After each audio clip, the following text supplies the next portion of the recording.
What's up, ladies and gentlemen? This is the Mercedes AMG GLS 63 4MATIC Plus, and it is the biggest, baddest, most brutal AMG you can buy, in my opinion. I mean, just look at this thing. If you buy this car, you drive this car around, you're just telling everyone that you don't care about anything anyone thinks. Today I'm going to show you around it. We're going to take a look at the spec, of course, but we can be pretty quick about that. It's just black on black on black. So the GLS is, as I said, the biggest, baddest AMG. It is a 7-seater as standard, but you can go for a 6-seater version as an option, which this car is. So you have 2 captain's chairs in the middle basically, and then a 3rd row, which is standard. And then this car also has the optional 23-inch AMG wheels, absolutely massive, with Pilot Sport 4S Michelin tires around that, which you also get if you go for the bigger wheel.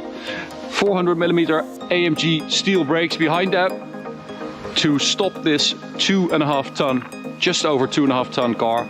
I mean, look at this front with that Panamericana grille. It just looks so badass, so freaking mean and imposing.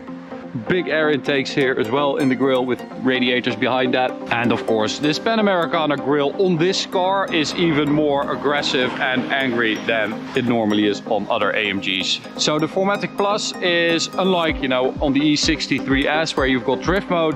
It just means that it's active and that it can send power to whichever wheel at any point with a maximum of 50% to the front.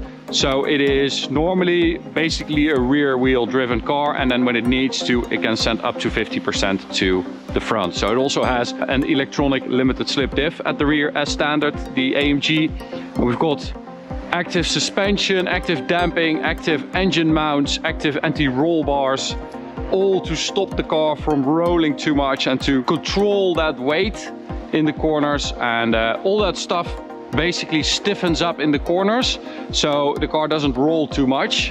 So all these things stiffen up in the corners so it doesn't roll too much, and then when you go straight again, everything unhooks basically. That's mainly the anti-roll bars and the engine mounts.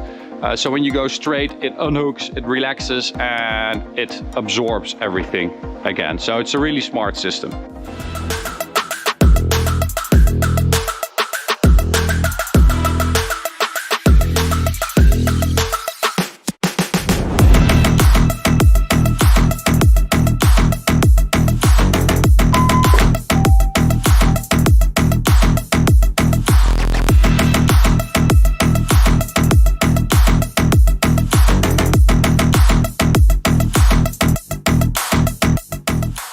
So boot space, of course, is limited if you have the rear seats up, but if you have them down, you have like 890 liters. So that is nice exhaust as well.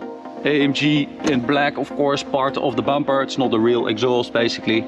You can see the real one in there. Doesn't sound that good. It is a problem with these AMGs, the 63s, that they don't sound that good on full load. 4-liter V8 bi-turbo engine here, as you probably know, with 612 horsepower, 850 newton meters of torque. But this is the EQ Boost version, so it has an additional boost of 22 horsepower, and it does 0 to 100 kilometers an hour in 4.2 seconds, which is very, very quick. Actually, it's outrageously quick for a car of this size and this heavy. It's pretty amazing.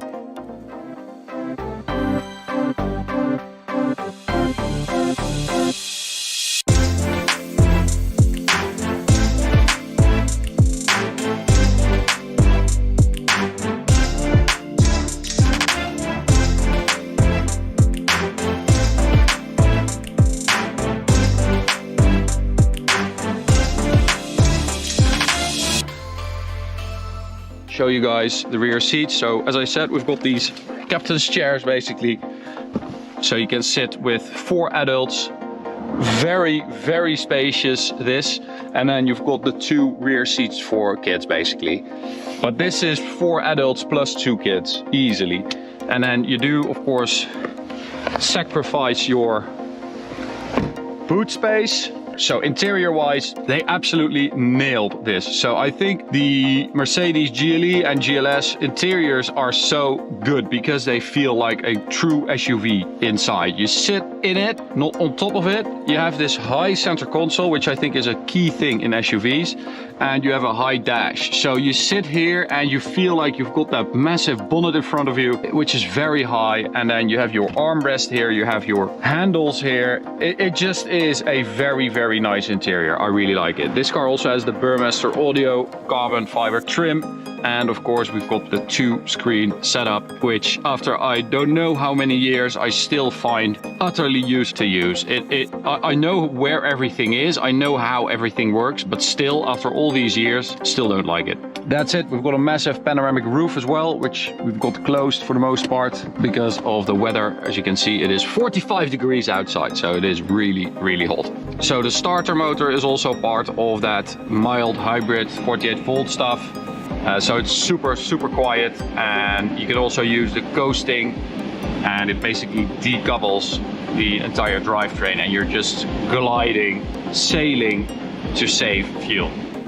I don't ever slow up, no I don't take shit. I got no love for the fakeness. If you wanna play tough and wanna hate this, I'll always show up and make a statement. I don't ever slow up, no I don't take shit. I got no love for the fakeness. If you wanna play tough and wanna hate this, I'll always show up and make a statement. I don't ever slow up, no I don't take shit. I got no love for the fakeness. Anyway, 9-speed gearbox, put it in first gear.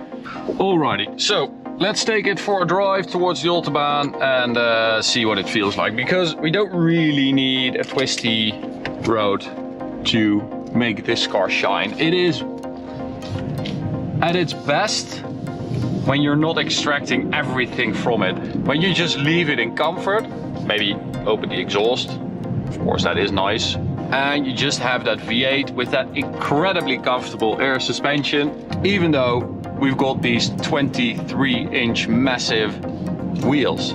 You do feel it sometimes on like potholes and stuff like that. You can feel that it's a big wheel. All right, so at the Autobahn, let's hit Sport Plus. Brake launch, you don't have launch control in this car, so little boost and then let it go. Oh, you do get quicker shifts, so the car does know that you want a launch. And I'll do it super obvious so you can see how long it takes for it to kick down. All right, so bicycle dude is going to overtake the other slow Dutch guy. And then we are going to go in 3, 2, 1. Oh my God, what is it, 1999? I think our 1999 S-Class has about the same kickdown time. That is just ridiculous. Why is it taking that long to think about which gear it should select? So we might have a bit of luck here, a bit of space. It just keeps going. Man, that is seriously impressive. Honestly, this is a big heavy car and it just is relentless. 290 speedo, 291. I mean, that is pretty impressive, right? Just the invincible feeling you get when you sit here. The sound, the looks, the presence, the character, and the speed are all so nice. It's such a cool combination of different AMG things and then wrapped into this massive, really, I mean, this is a really good car to take on holiday. One of the best, probably.